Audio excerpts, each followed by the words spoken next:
Alaikum wa rahmatullahi wa barakatuh. We'll get started now, inshallah. Right, we are running a bit late.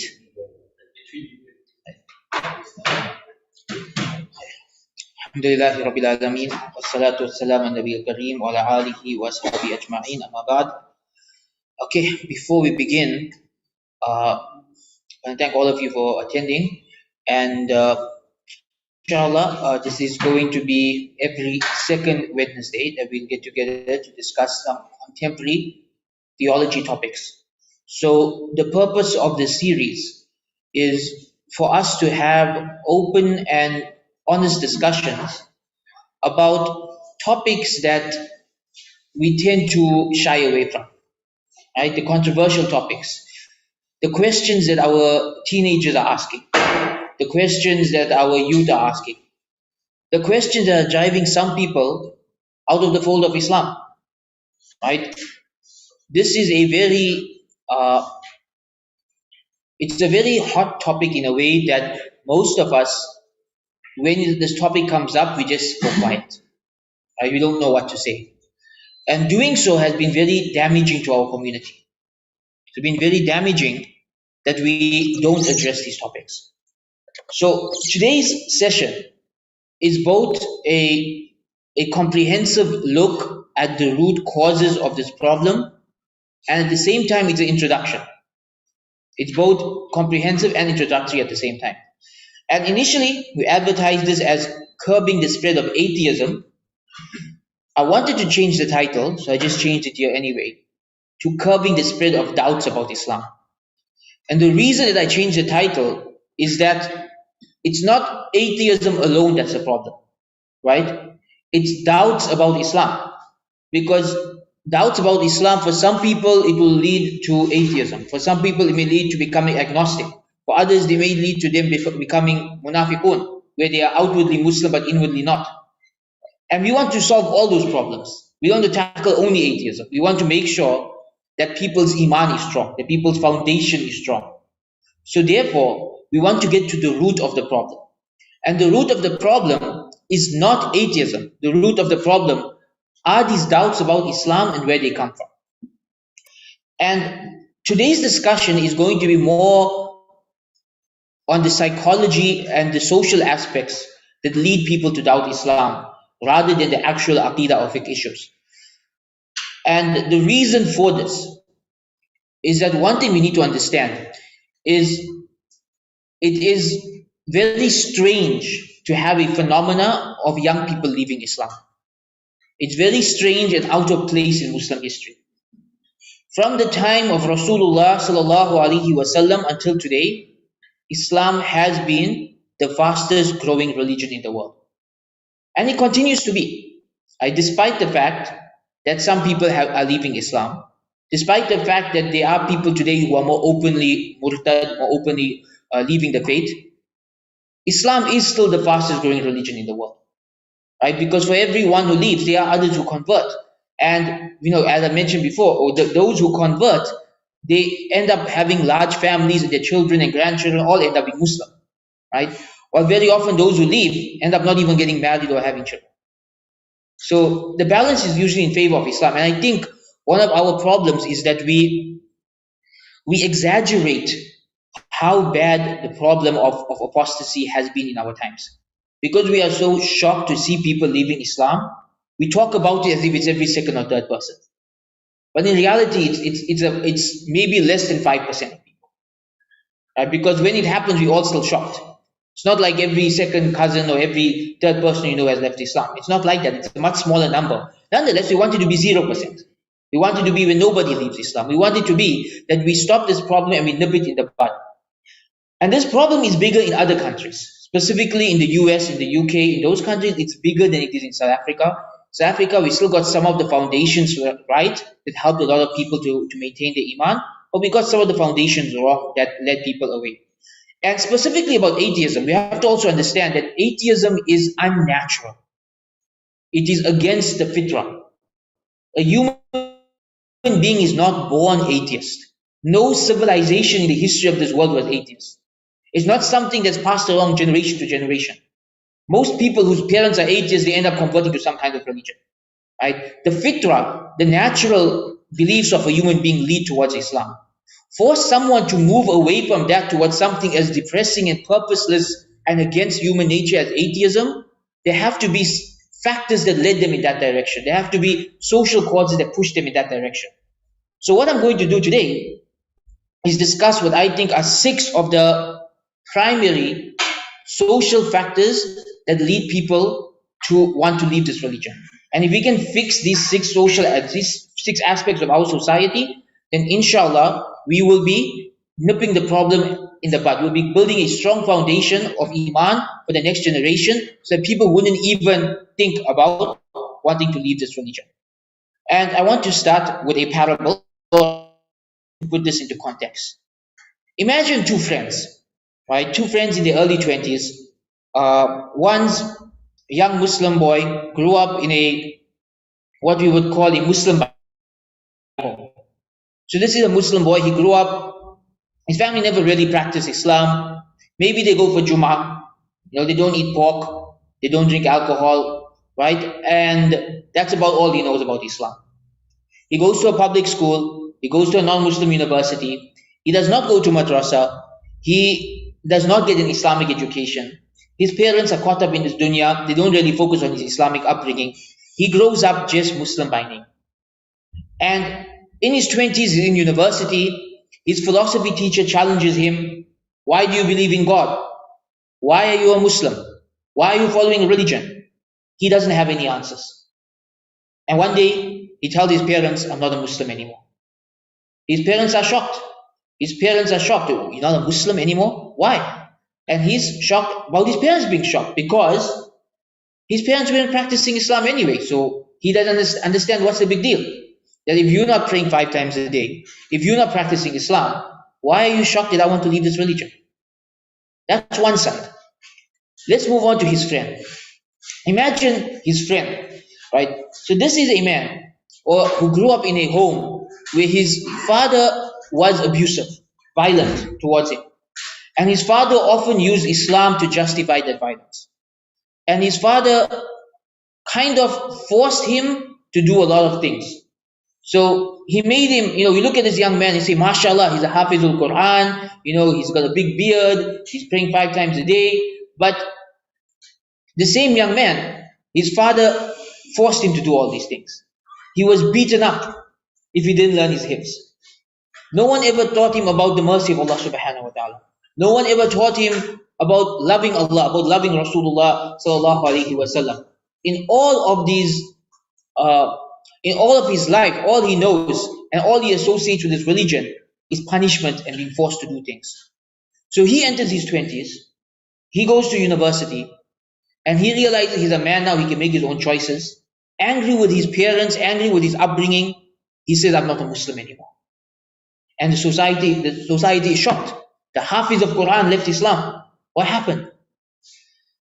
Now with these 2 parables are stories I have heard in the community, in South Africa, in the US, in the UK, over and over again. These aren't fictional stories. These are stories that are repeated over and over again in our communities. And what do they tell us about the spread of apostasy in our communities? What do you think this tells us about the spread of apostasy? It's not necessarily linked to intellectual arguments, right? Most of the time, 90% of the cases I've had to deal with of people leaving Islam, there is an emotional aspect to it. There is a trauma related to it. And that's what I want to get to today. That I believe the causes of doubts about Islam are not necessarily intellectual. Because Islam agrees with our fitrah. Islam agrees with what's already there in our nature, and it builds upon that. Islam's teachings of the oneness of God, morality, having a purpose in life, the afterlife, akhlaq, adab, all of this, it fits in with the fitrah. For someone to let this go, there must be something that broke him inside. And this is why very often when people are experiencing doubts about Islam, it's not because of a religious reason per se, but because of something else. And the number one reason I found is family. on one of two extremes.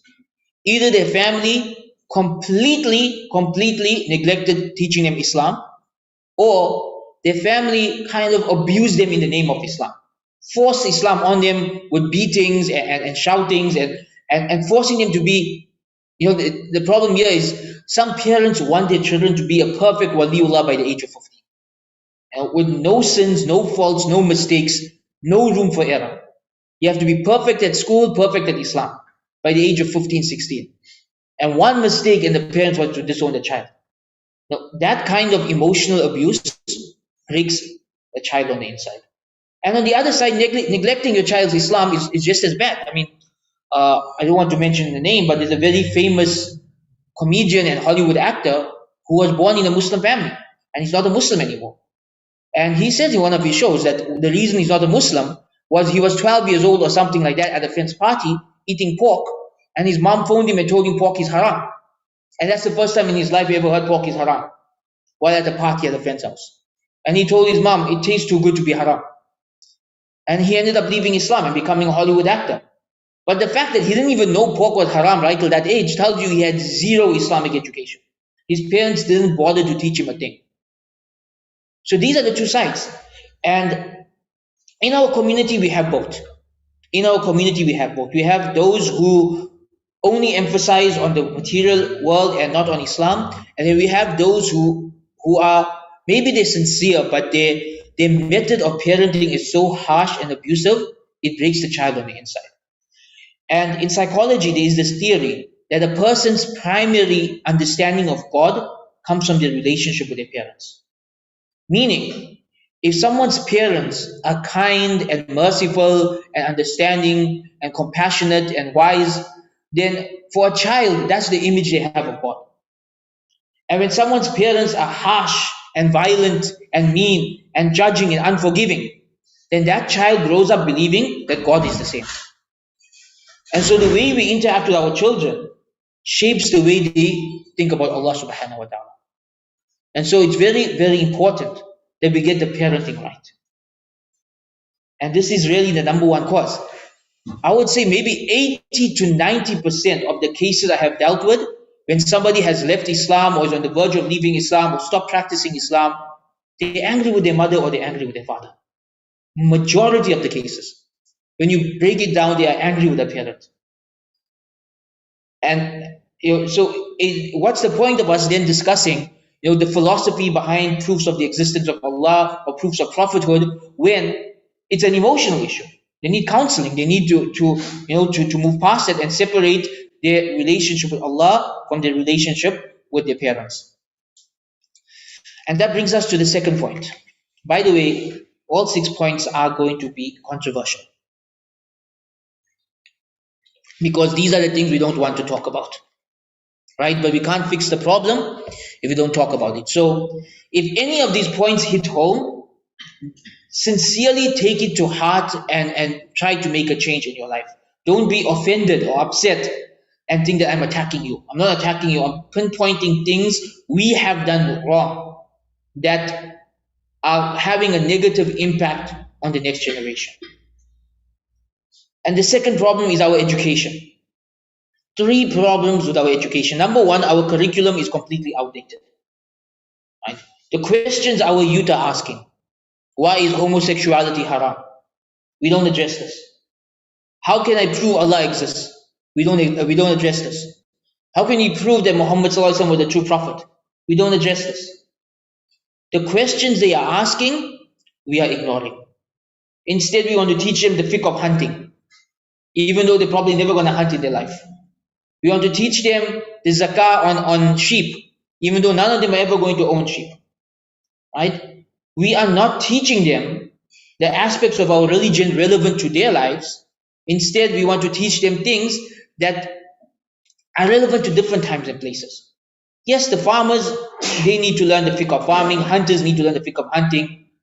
People growing up in a city in Durban don't need to learn either of these things. Right? Everything has its time and its place. The second problem with our education curriculum is there's no room for questions. What happens when you ask a controversial question to most Islamic teachers today? You get shamed, You get shouted at. You get told, "Don't ask questions like that." And sometimes it's not even a controversial question. Sometimes it's just questioning something because you want to learn it deeper. And you know how many times this has happened to me in my life. I remember once when I was first introduced to the concept of the different madhabs of Aqidah, and I asked my teacher, why are there madhabs of Aqidah? My teacher got angry and told me, don't ever ask questions like that. And that question caused me to have doubts. I only discovered the answer 10 years later. Had the teacher just said, I don't know, I'll check it up, and he checked it up and gave me the answer the next day, that would have been much better than telling someone, don't ask questions like that. And by the way, a lot of us do this. A lot of us, when kids ask us, how do we know Islam is true? We say, don't ask questions like that. When you tell a child, don't ask questions like that, the question doesn't go away. He just stops asking you that question. Shaitan will play on that question in his mind until it builds into a doubt. And that doubt can cause him to leave Islam. So we have to have room for questions in our education system. Number 3, we have structural problems in the education system. We have problems at the very basis of how we teach Islam and who teaches Islam and who's qualified to teach Islam. And structural problems, a very basic one I can mention is a lot of our Islamic studies teachers don't have teaching methodology training.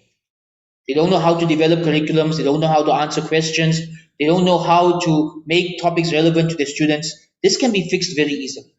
It can be fixed very easily as long as we are able to recognize the problem and work on it. Instead of just saying, no, there isn't any problem. This is the way we've always done it. This is the way we will always do it. By the way, some people may think that these things go back 1,000 years or 1,400 years. These problems are new. These problems are new. The parenting problem, the education problem, these are only in the past 100 years. If you go back to the Ottoman Empire, if you go back to the Abbasid Empire, you look at how people parented in those days, if you look at the education system of those days, they were much stronger and much better than what we have today. This is a new problem. It's not, when you try to change it, people tell you, oh, you want to change, you want to change the way we teach Islam or parent Islam. You want to modernize things. No, we don't want to modernize things. We want to actually go back to the Sunnah. Because it's not Sunnah to hit a child when they're learning hifz. Show me one hadith that says that. Show me a single hadith where Rasulullah ﷺ ever hit a child.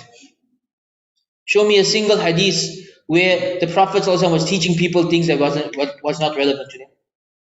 You will notice that the early Muslims, their methodologies were very different. Now let's move on to the things that are kind of outside our control. Social pressure. We live in a culture that is anti-religion, and where the moral standards are changing every year. What was permissible yesterday is prohibited today. What was immoral yesterday is moral today. And there's a strong pressure, especially in universities, on being anti-religion. Whether you become agnostic or atheist or just a non-practicing Muslim or whatever it is, they don't care as long as you don't take religion seriously. Now we have to understand that everyone's affected by the environment. And in the past, Muslims had a very simple solution to this problem that doesn't exist anymore. We had the Khilafat. We had a Muslim world to live in. Now, we can't say, oh, our forefathers shouldn't have migrated here, because if that was the case, we'd be stuck in India, which has other problems, right?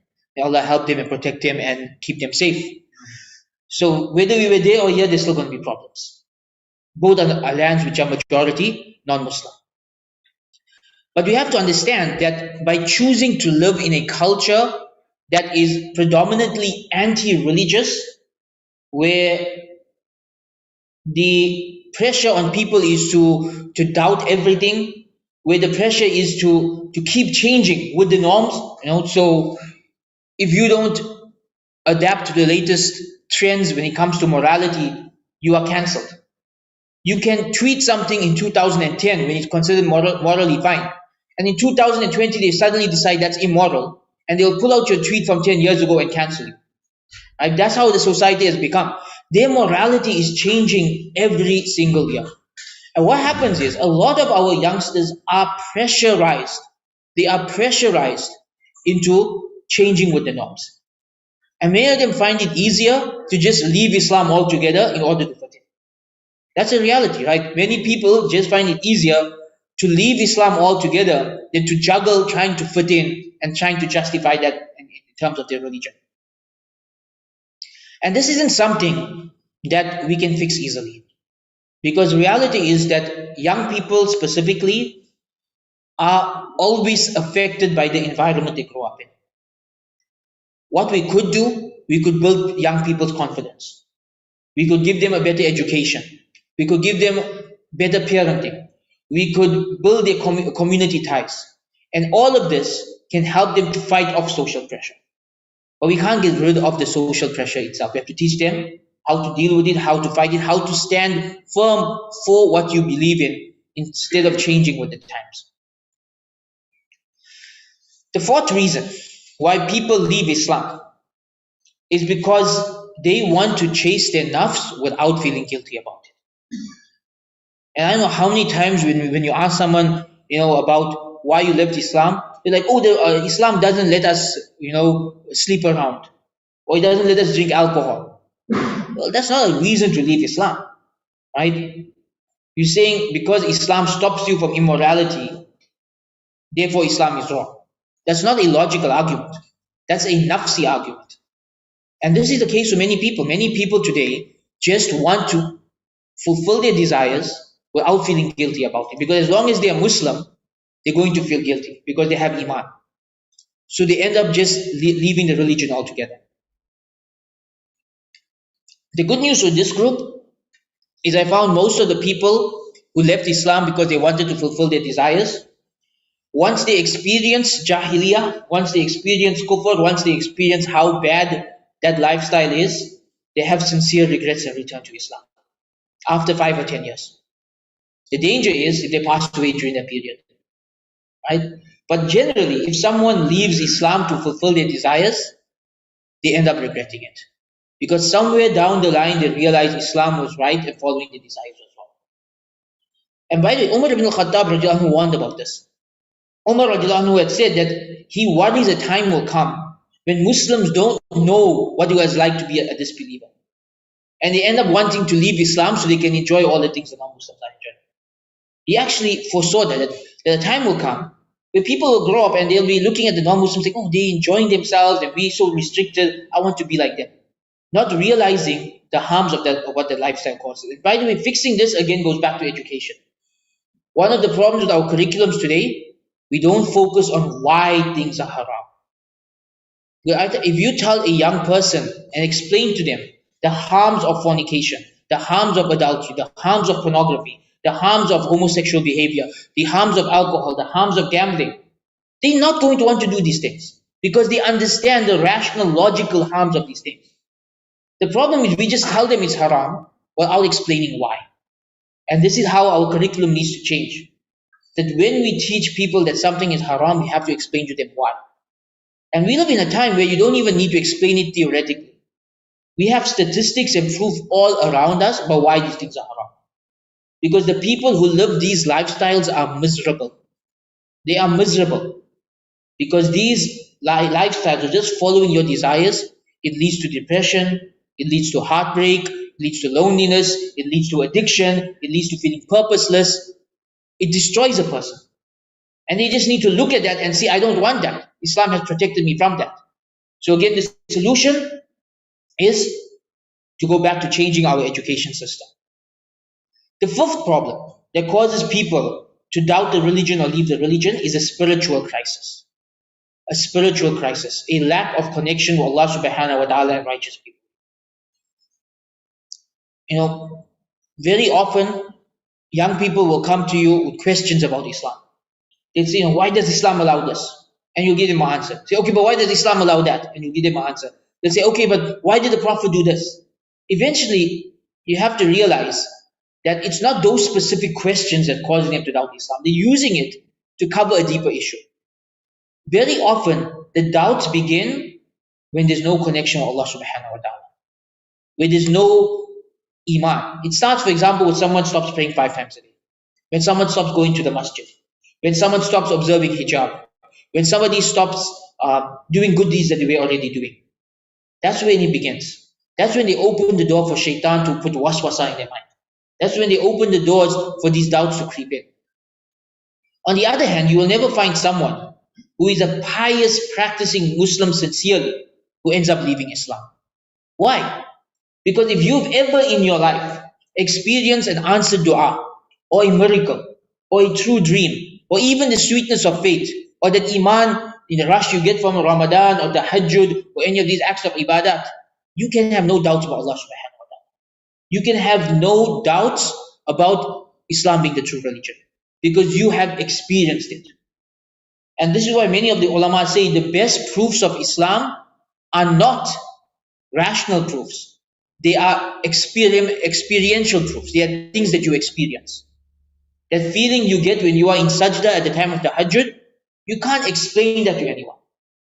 And that's why in the past, when you look at the Sahaba and the early Muslims, they didn't go around handing out pamphlets to people about Islam. People literally just observed Muslims. They saw the barakah of Islam. They saw the miracles of the Sahaba. They saw the impact of Islam, how it changed people's lives. They saw all of these things. And that is what attracted them to Islam. It was experiencing Islam in action. And that's why when there was a khilafat, Islam was growing. No matter how weak the khilafat was, Islam was always growing. Because you could go to a Muslim town, meet pious Muslims, live with them, have a meal with them, stay in the house for a few nights, and experience Islam. Islam is something to be experienced. Like one of the strongest proofs that the Quran is from Allah. Last year we went through all of the rational proofs that the Quran is a miracle. But still, one of the strongest proofs that the Quran is from Allah is the impact it has on our hearts. That you can recite Quran beautifully to someone who doesn't understand a single word of it, but it hits them in the heart. That's something to be experienced. And very often, people who are dealing with doubts about the religion, they are experiencing a spiritual crisis. Their hearts are disconnected from Allah subhanahu wa ta'ala. And this goes back to either parents not teaching them Islam at all, or resentment towards religion because of the way someone treated them, or just the fact that we don't focus on tazkiyatun nafs when it comes to our youth. Think about it, we don't focus on purification of the soul when it comes to young Muslims. We only focus on fiqh. If you look at our Islamic studies curriculum for young Muslims, it's just fiqh. There's no purification of the soul. There's no connecting with Allah subhanahu wa ta'ala. There's no understanding Allah is al-Wadud, Allah is al-Rahman, Allah is al-Rahim, Allah is al-Ghafur. We don't talk about these things. We don't connect them with Allah subhanahu wa ta'ala. It's just, this is halal, this is haram, this is makruh, this is makruh, tahrimi. It's just rules. The spiritual part of the religion is gone. And it's that spirituality that hits the heart and causes iman to fill the heart. And so going back to being spiritual, to being people who experience this religion, that is the next step to stopping this. The final cause of doubts is community problems. Everybody wants to belong. Everybody wants to feel like they are part of a society, part of a community. And too often, we alienate certain people from our community. And when people feel alienated from the Muslim community, they look for other communities to accept them. They look for other communities to be a part of. And very often, this opens the doors to them leaving Islam. And there are many community or ummah level problems that affect the iman of the youth. So for example, we have on the global level terrorism, right? That they see these movements like ISIS and they think that's Islam. And they don't want to be associated with these movements. And because they don't have a proper education of Islam, they end up thinking that this is Islam and they end up having doubts about the religion. Or they see the weakness of the Muslim lands. That the Muslim lands are today amongst the weakest and the poorest and the most oppressed of lands. And they think, how can this be the true religion if it doesn't have prosperity? Now that's not a good way of thinking, but it's the way many youth think. But that's on a global level. On a local level, it gets much more personal. So earlier today, one of you messaged me to ask if ladies can attend, right? And that reminded me of this problem, the community level problems. That very often, our sisters feel excluded from the community. that they don't have access to Islamic education, they don't have access to the masjid, they don't have access sometimes to scholars to go and ask them their questions. And this makes them feel excluded. And the same with the youth, because as a community, too often we have this emphasis on being perfect. So when a young man wants to start going to the masjid and he's got some tattoos and he's got an earring and his beard is shaven off and he walks into the masjid, what happens? In too many of our masjids, he gets kicked out. But who needs to be in the masjid most? He needs the masjid. He needs that environment. He needs to reconnect with Allah. We are depriving him of that. We need to meet people where they are and show them the way back to Allah. One of our biggest problems today in this community specifically, it may not apply to other communities in the world, but here specifically, is that if you don't fit somebody's idea of a perfect practicing Muslim, they treat you as if you're not even Muslim. And if people are treating you as if you're not even Muslim, for many of our youth, that will drive them out of the fold of Islam. I mean, I've even heard parents say, oh, my son stopped praying Salah, I don't think he's a Muslim anymore. That's a huge jump. That's a huge jump. You're making takfir of your son before even counseling him or making dua for him. You're already making takfir of your own son. And then the community as well. Like, some people expect every young Muslim man to be in kurta and topi full time, and I think that's what a practicing Muslim boy looks like. And if you don't do that, you're not a good Muslim, or you're not even a Muslim. And then we have the takfir, where every group's considering every other group to be out of the fold of Islam. This is breaking our youth.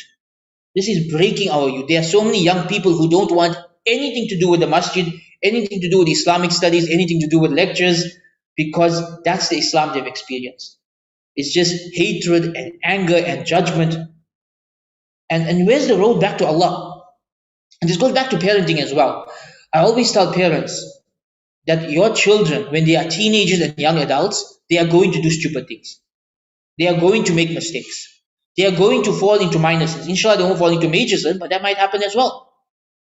How you react is most important. We have cases where parents will react to a minor sin as if it's kufr. They will react to a minor sin. Their son was looking at the girl as if he became a kafir. You have a teenage son, that's going to happen. Instead of being so reactionary, how many of us actually teach our children istighfar? How many of us teach our children tawbah? How many of us tell our son, you know what? If you catch yourself looking at the girl in the wrong way, turn your eyes away and say astaghfirullah. How much better is that than to shout at them and scream at them and act as if they've left the fold of Islam? But we don't do this. Instead, we break them instead of helping them. So let's go over some practical solutions quickly, and then we'll open the floor to Q&A. And by the way, this is just a introduction to this topic, inshallah. Right? We'll dive into the specific things that the young people are bringing up in later lectures in the series. But number one solution, our parenting style has to change to meet the challenges of our time. I think it was Ali ibn Abi Talib radiallahu anhu who said that don't raise your children the way you were raised, because they are growing up in a different generation from you. He said this to the Sahaba. And he told the Sahaba, don't raise your children the way you were raised. Because think about it, the younger Sahaba were raised in Medina while the Prophet ﷺ was alive. In that land, in that environment. Ali radiallahu anhu's followers are raising their children 20 years later, in a time where those children have never seen the Prophet ﷺ, in a land that with the Muslims had civil war with each other. Two very different times. You're not going to have the same parenting methodology. How much more does that apply to our times? Our children are growing up in a completely different world from us. I mean, my kids can't even imagine a time before YouTube and before Google. They can't imagine it. Right? There's like a world without internet doesn't exist today. The internet has been around longer than the new generation. And they have access to information and knowledge at a young age that we didn't have access to our entire lives, both the good and bad thereof. How do we handle this? We can't use the same parenting methods that worked 20 or 30 years ago. Maybe 50 years ago, it worked to hit a child. Or maybe it worked. I don't think it works in the 21st century. It's not haram technically, But our parenting methods, we have to focus on what's going to have the best impact on this generation. And I don't think that works in this day and age and this culture. We have to find ways to improve as parents. And that means, for example, having a kind of relationship with your children where they can ask you questions. Where they're not afraid to ask their parents, how do we know Islam is true? And you'll sit down together and you'll have a conversation about it.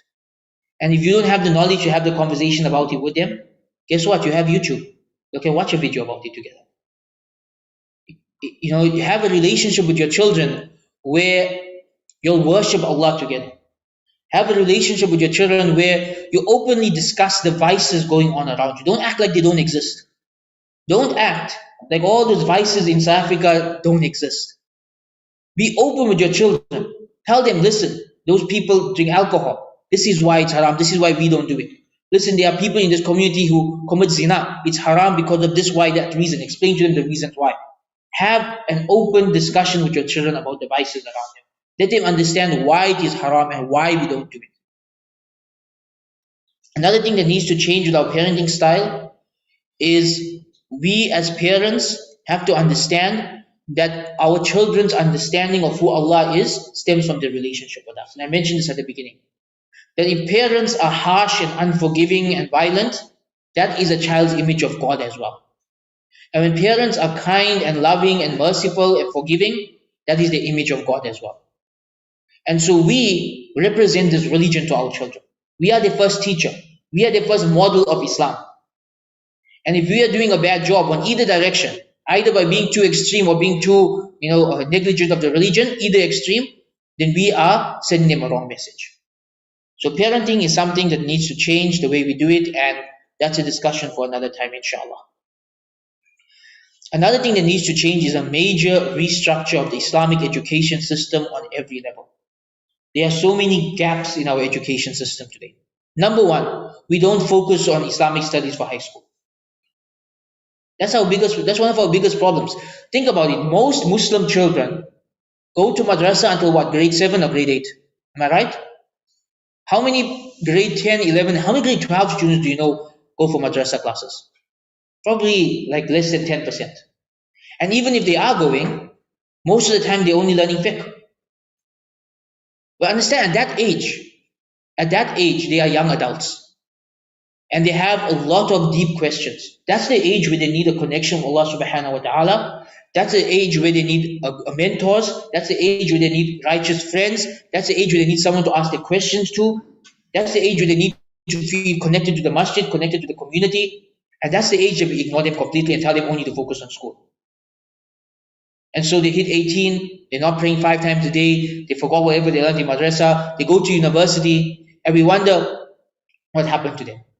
So we have to find a way to educate the teenage group, the young adult group, and to make sure that they're getting the right education. Not just an education, but the right education. And the restructuring of our education system has to happen on every level. Even the Alim program itself. It needs to start including things like psychology, counseling, teaching methodology, so that our ulama are equipped to handle the challenges of our times. Alhamdulillah, other countries, they are doing that. Inshallah, South Africa will follow one day.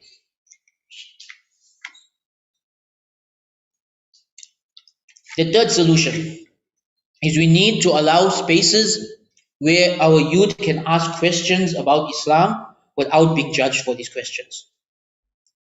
Right, where people can ask questions about Islam without being judged for their questions. And that's what we hope to do with these circles. Right? There's Wednesday nights, every second Wednesday when we get together, and on Fridays we have for teenagers only. By the way, on Fridays we also have a program like this, but it's for teenagers only. The whole purpose of these programs is to give them a space to ask these questions without judgment. Not just teenagers, but young adults as well. That you can come and you can ask. Because again, going back to what I said earlier, if we tell them don't ask questions like that, the question doesn't go away. And shaitan will play on it on their mind until it grows into a major doubt. We rather have spaces where they can ask the questions without judgment, we can discuss topics frankly, and we can give them the answers that they need. The fourth solution is a focus on tazkiyah and akhlaq, on purification of the soul and character. And this goes back to changing our education system. In fact, most of the solutions I'm mentioning are related to the education system. But we have this huge gap in our education that we don't teach children and specifically teenagers purification of the soul. Again, how many of us were taught as teenagers how and when to make istighfar, how and when to make tawbah? What type of sins do you say astaghfirullah for, and which type of sins do you make tawbah for? How many of us have taught our teenagers that if you commit a major sin and you make tawbah, Allah will forgive you? How many of us have actually taught them this? How many of us have shown them the way back to Allah when you go off? How many of us have taught them the importance of good company, of having a mentor, of having a spiritual connection with your salah and with your Quran?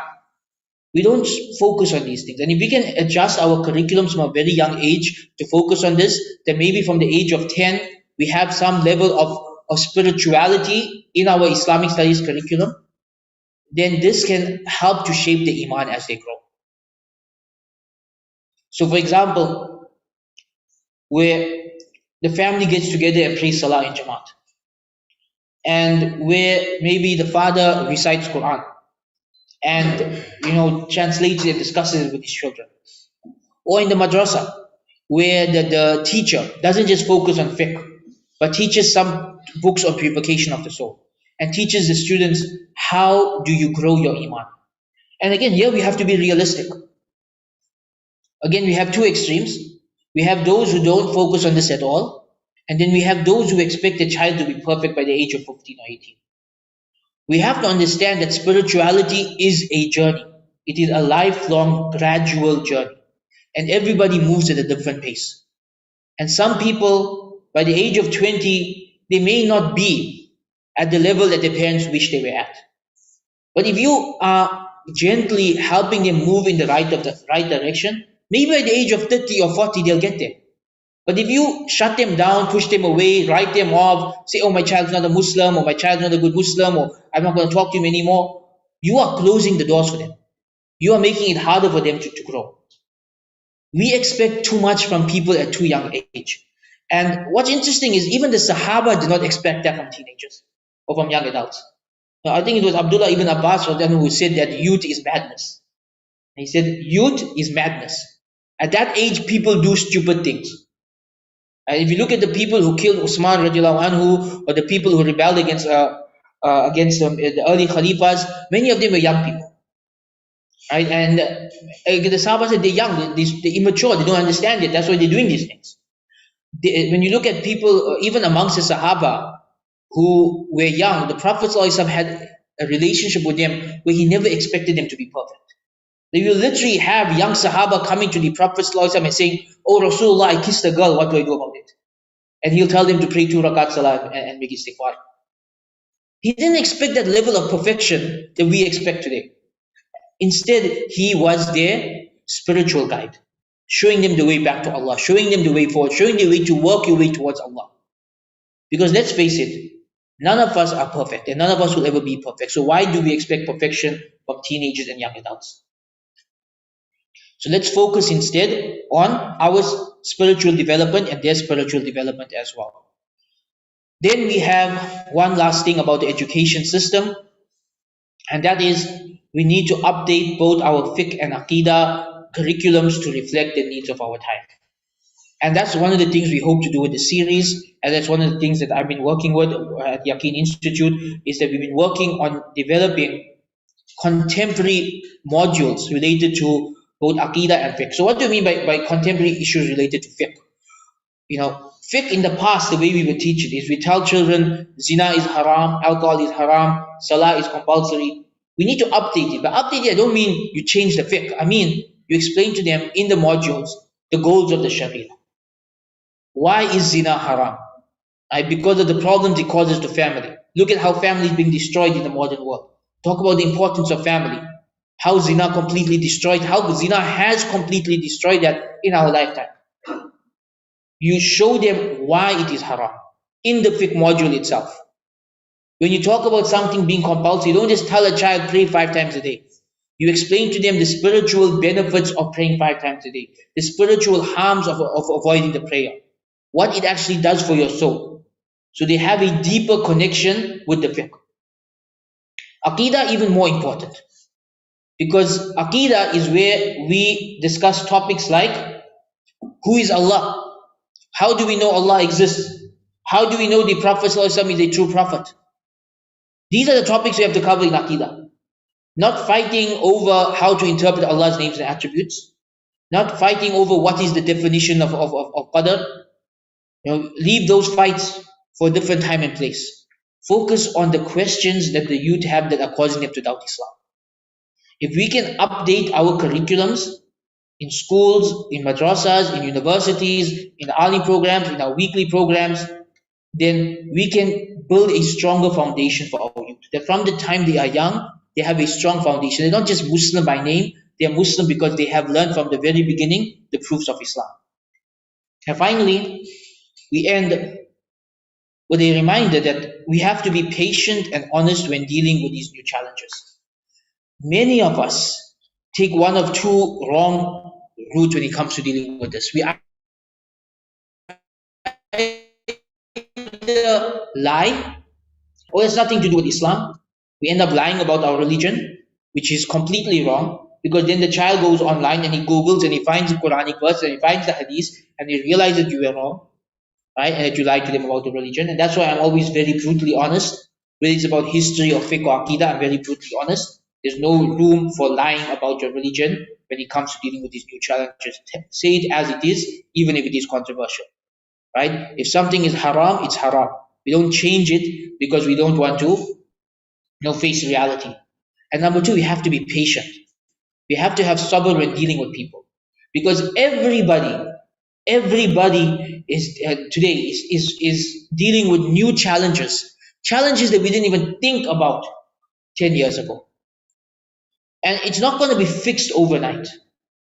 If a teenager comes to you and says that I have doubts about Islam, you're not going to solve that overnight. You have to be very patient with that individual. You have to sit with them for multiple sessions and discuss a variety of issues and deal with a variety of traumas to get to the root of the issue and help them solve their problem. Many of us, we get angry, we get irritated, and we're like, why can't you just believe? Why can't you just be a good Muslim? That's not how it works. That's not the real world. Sabr is necessary when dealing with people. Look at Musa alayhi salam as your example. You look at all the stories of Bani Israel and the sabr Musa alayhi salam had to have with them. Whenever they messed up over and over again, and he kept leading them in the right direction. No matter how many times Bani Israel messed up, Musa alayhi salam kept leading them and kept trying to pull them in the right direction. And that's the relationship we have to have with our students, with our children, with our community members, with anyone who is facing spiritual crises at the moment. So this is it. This is my introduction to this topic. If we can fix these 6 things, right? If we can parent better, fix our education system, decrease the social pressure by improving our children's confidence, help them overcome their desires by teaching them why those things are haram, help them have a connection with Allah so they don't experience a spiritual crisis. If we can fix our community problems, right? We now give them a strong foundation upon which their iman is built. And when that iman is built on a strong foundation, there is less room for doubt. It is far less likely that a person will ever apostate or leave the religion.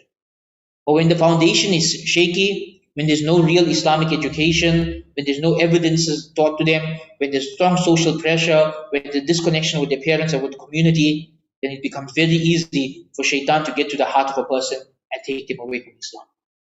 So this is the roots of the problems, and what we're going to do over the next few Wednesdays, every second Wednesday, is we're going to take one specific question that a lot of young people have today and address it. So inshallah, for example, our next session in 2 weeks' time will be on proofs for the existence of Allah. Because this is the most common question, right? Especially in this age of atheism and agnosticism, we have people asking, how do you know God exists? How can you prove that Allah exists? And I will present to you 3 or 4 ways that Muslims go about proving the existence of Allah, and then focus primarily on the way that I believe is most important and strongest, and the one that solves it easiest. Inshallah. So we'll do that inshallah in 2 weeks' time. With that, we come to the end of this presentation. Open the floor to discussion and to questions and answers. Before we take any questions, raise your hands if you've ever dealt with any of these 6 cases. If you've dealt with someone whose iman was weak or they left Islam for one of these 6 reasons. Raise your hands if that happened to you. So you believe these points are on point, right? Because a lot of people will tell me that it's nothing to do with this. It's just the individual. Right? It's just the individual and his problem. And I feel that's not taking responsibility for our side. Because sometimes we are the cause of somebody else leaving the religion, just like we can be the cause of someone entering the religion. Remember, our existence is da'wah. If we are projecting Islam properly, people will flock to this religion. And if we are portraying Islam poorly, people will leave this religion. Because our existence is da'wah. That's a reality. Whether you want to do da'wah or not, you as a Muslim represent Islam to everybody you interact with, Muslim and non-Muslim alike. Okay, any questions? Yeah. In my generation, biggest challenge of the day was a political challenge, where Muslims and people of color were living in apartheid. Many Muslims at that point in time joined political movements, and in the process they lost Islam. Numerous examples. One of the things that Muslim Youth Movement and Muslim Students Association was able to do was provide a platform for people to express their political beliefs, and therefore providing platforms for people to express themselves in those particular areas is very, very important. And I think if that didn't actually happen, we would have lost the entire generation of young Muslims, communism, socialism, all the other isms that exist. It's also because of that involvement of MSA that many Muslims were involved in a political struggle on an Islamic basis, using the Muslim platform and the political parliament and so on. So that's just one example. I'm trying to think of a similar type of thing that's happening today, where we can provide a similar platform for people to express themselves in particular areas, which is not being done at the moment. I'm just trying to think how maybe you can help me out. Okay, so it's a good point that in your generation, a lot of Muslims who left Islam left it for political reasons, right? For example, during the apartheid struggle, a lot of people became disillusioned with the ulama who were on the side of the apartheid government, right? And many of them ended up leaving Islam by joining communist movements and other type of movements, right? And what saved them was having a Islamic political platform, a platform where you could be Islamic and political at the same time. That saved the iman of many people. So for this generation, how do we deal with the problems nowadays in South Africa are not necessarily political. It's more moral. That's the bigger issue. What is morality? And that's one of the topics we're going to cover. Because in Islam, our morality is set. And in the modern world, the definition of morality changes every 5 years. And we don't have discussions on these topics. We just assume that everyone's on board with what Islam teaches, and we don't give people a space to express their doubts in this area. What would be needed, I think, over here is as I mentioned, a space where people can ask their questions and deal with the difficult things. So, for example, look at the issue of women's rights. Because we don't have Islamic spaces where women can express their rights in the Islamic way, right? We lost a lot of the current generation of our sisters to feminism. We lost a lot of them to feminism because they don't have access to the masjid, they don't have access to Islamic classes, they don't have a voice in the community, but they found community in feminism. They found a voice in feminism. They found someone who accepts them for who they are in feminism. And we lost them to feminism. So one of the ways to avoid that would be to have a place where they can have a voice, have a presence, and be able to have open, honest discussions about these topics with a strong Islamic foundation that will inshallah protect them from falling in that direction. Okay, any other comments or questions? We have a lot of ulama here today, alhamdulillah. Ulama in training. So, any questions? Just a comment or a query. The role of shaitan in the crisis. The where is a vacuum, shaitan fills that. And we tend to disregard the importance of the shaitan influence. Yes. How to counteract. That's a good point. And that goes back to the tazkiyah, right? He mentioned that we forget about, our problem today is we tackle everything rationally and we forget the spiritual element. So when someone's having doubts about Islam, we think about the rational side, the philosophical side. We don't think about the topic of the waswasa of shaitan. Does shaitan have an influence over this person? And that's where the tazkiyah comes in. That if we have this purification of the soul, we can spot waswasa inside ourselves and say, A'udhu billahi minash shaitani rajim, and chase it away. There's hadith about this, where the Prophet ﷺ said that shaitan will come to one of you and ask you question after question. Who created this? Who created that? And then shaitan will put into your heart the question, who created Allah? And then Rasulullah said, when you get that question in your heart, simply say, I believe in Allah and His Messenger. Meaning, don't even entertain the waswas of shaitan. Don't even entertain it. Because it's never ending. Okay, you answer that question, shaitan will bring another one. Now you have to understand that something's coming from shaitan. The problem again is, let's be frank, a lot of our Muslims treat shaitan like a myth. They treat it like it's mythology, not like it's actual real jinn whispering into our subconscious. They don't have this understanding of it. And yes, shaitan plays a role. Who does shaitan have an impact on? We say that the wolf catches the lonely sheep. And that goes back to the community problem. That when someone does not have a sense of belonging, when they don't have a sense of community, that's when shaitan tells them, you'll fit in there. You'll fit in there. For that generation, it was the communists and other movements. Today, it's the LGBTQ movement. It's the feminist movement. It's the liberal movement. Shaitan puts in their heart, you know what? These guys are not going to accept you. Those people will accept you. So that's the way the waswasa comes in. And if you don't have a sense of community, and someone firmly and strongly is looking for one, they will be drawn to the wrong communities. So it's very, very important when we are educating our youth about purification of the soul, that we discuss the role of the nafs and the role of shaitan, and how to counteract them and how to counteract the thoughts that shaitan puts in people's hearts. Just to follow up on that point, I think a very important point as well is that our masajids now have become places of worship, not community centers. And the role of the masjid in the time of the Prophet was that it was a community center. Everything happened there.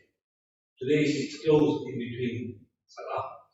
And I don't know if you remember, but many years ago, there used to be notices in masjids, some of them very prominent in masjid, that don't bring children to the masjid because they are disruptive. They're still there. I don't know if they're still there. They're still there.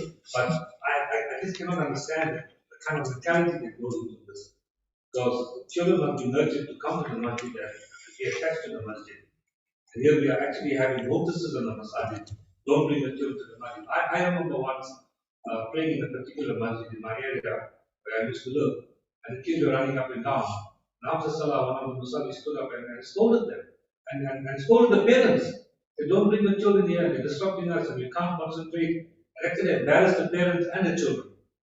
I think that's a big problem as well. That we spend millions of rands, millions, decorating our masajid, but it only become places of worship. And in fact, should be the center of the community. All community activities for children, for our sisters, should all take place in this masjid. So I think that's a big deficit in our community. That's very true. That's very true. And that fits in with the community problems part of it. The Turks have a saying that if you can't hear the sounds of children playing in the masjid, worry about the next generation. Because children who grow up playing in the masjid, they grow up with their heart attached to the masjid. And for many other countries I visited, there's children's play areas, there's children's playrooms, there's basketball courts, there's coffee shops, all of that in and around the masjid. And we don't have that in South Africa. Problem is, how do we solve it? I mean, we've been talking about it for 20, 30 years now. We need solutions. I think, for me, solutions start not complaining about what other masjids are doing, but focusing on what can we do. And I think what we can do is at least this center to make it an example for everyone else. So other people will see the center, see the halakas, see the teenage program, seeing everything going on, you're seeing the effects it has, and maybe others will be inspired to do the same. It'll have, inshallah, a ripple effect in the community. But instead of us only talking about these things, we have to start taking action. We have to start seeing what is within our control to change. Alhamdulillah, many of you all sitting here, you all either have your own centers or you will have one day, inshallah. You all can do this. You all can at least have that center being a role model for the others. And then people will see it and that will spread throughout the community. And that's the one way that we can change that part, inshallah. That is very, very true. I personally know people who were going to the masjid when they're 5 or 6 years old and got traumatically shouted at in front of everyone in the masjid at the age of 7 or 8. And right till now, at the age of 30s, they are terrified of masjids and people go to the masjid. And they were traumatized from the masjids for life.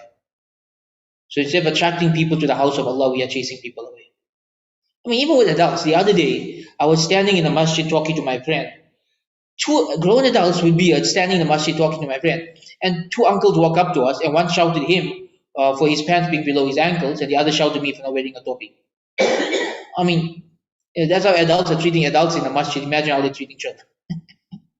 So we have to change our attitudes toward it. We don't realize, I mean, that didn't really impact me much because alhamdulillah, I have a foundation of knowledge that I can maintain my iman from, and all of us here do. But what about those who are just there for their first day? What about someone who was not practicing Islam and they go to the masjid for their first day saying, okay, I'm going to start practicing Islam today, and someone shouts them for their pants being below their ankles or because they're not wearing topi? What does it have on the impact does it have on that person? And because they don't have that knowledge to say, okay, this person's understanding of Islam is wrong. No, all they're going to think is this place is scary, I'm out of here. Right? So that's a very, very important point you brought up. Okay, we're almost out of time. Any other questions? My question is on the updating of faith. I was asking you, what is the system that you're going to use, the student can use to update here without contaminating the real essence of human that is supposed to be there? You can see out there too much about teaching knowledge and other Western ideology can be contaminating with faith. So what would you like to do to it? Like, I must give ideas. I must what's the word? So you just repeat the question. I forgot. I lost my train of thought. Sorry. I was asking how are we going to do it? How can I update the curriculum? Yeah. Okay. Well, it starts with one place, right? In this century, without contaminating it with the Western ideologies. You mean contaminating other ideologies? Sorry? Yeah. Contemporizing it. Maybe it's also maybe the word using updating the fiqh is probably not the right word. Yeah. It's contextualizing the fiqh to our situation. So the fiqh is fixed. So he's talking about the danger of contaminating. Yeah, I know what you're saying. You're saying we mustn't contaminate your other ideas, and how do we keep it pure? Okay, so when I'm talking about updating fiqh, there's two sides of it. One is updating the curriculum, which is our curriculum right now is designed for maybe people living 200 years ago, right? It discusses topics which were necessary for them, but it might not be necessary for us. Like I gave the example of the fiqh of hunting. If someone's a hunter, they should study the fiqh of hunting. But the average person in Durban doesn't need to study it. We're not saying it's bad or it's wrong or it's incorrect fiqh. We're just saying that person doesn't need to learn that. But there are other aspects of fiqh that are not taught in schools that the person in this city needs to know. So for example, the fiqh of business, the fiqh of finance, Islamic banking. Everyone growing up in Durban needs to know these things. But we're not taught it at the school or high school level. Right? The average Muslim doesn't know what is Islamic banking, why is it different, why is riba haram, what's the big deal? So when we say updating fiqh, we're not talking about changing the laws of Allah. We're talking about teaching people based on what they need to learn about or what's relevant to their lives. The other aspect of updating fiqh is that in the mazhabs, there are certain laws that change from time to time and place to place, right? There is a rule of fiqh found in all the mazhabs that the certain laws change with culture. So, for example, if we are teaching people in fiqh that that it's compulsory to wear topi, let's just say that. Is it really compulsory to wear topi? Is it? Well, there's a difference of opinion. And this is a difference of opinion. Could we follow the other opinion? Which opinion is stronger? Right? Sometimes that might change, sometimes it might not. But the ulama at least need to have these discussions that some things change from time to time and place to place. So, for example, if you look at the concept of TV, of watching television, right? 30 years ago, everyone said haram. Right? Nowadays, many of the same Maulanas who used to say it's haram have their own TV shows where they teach Islam using their own TV channels. Right? Why? They realized that the fiqh has to change. That opinion was a wrong opinion. Right? The same. Sometimes it goes the other way. That 50 years ago, everyone said smoking is makruh. Now we all say it's haram. Why? Because we realized we were wrong. We realized we were wrong. Because remember, fiqh is not just Quran and Hadith. Fiqh is very often ijtihad. It's the ulama having to work something out. So, for example, just say today something new is invented. Let's just say someone invents what's something new that's coming soon. The metaverse, right? The metaverse, and they ask, is attending a halaqah in the metaverse permissible? Everyone says no, it's haram, right? And then 10 years later, someone comes in, but is it really haram? And then they come with another opinion saying no, it's halal. Are they changing Islam? No, they're just saying that person's opinion, the people before them's opinion was wrong, because the Quran doesn't talk about the metaverse. Right? It's the same with modern technologies and stuff like that. So sometimes updating fiqh means that maybe some of the fiqh books written in the past 100 years got some things wrong.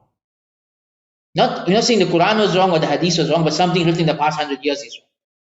And maybe we need to reanalyze those things and come up with new conclusions.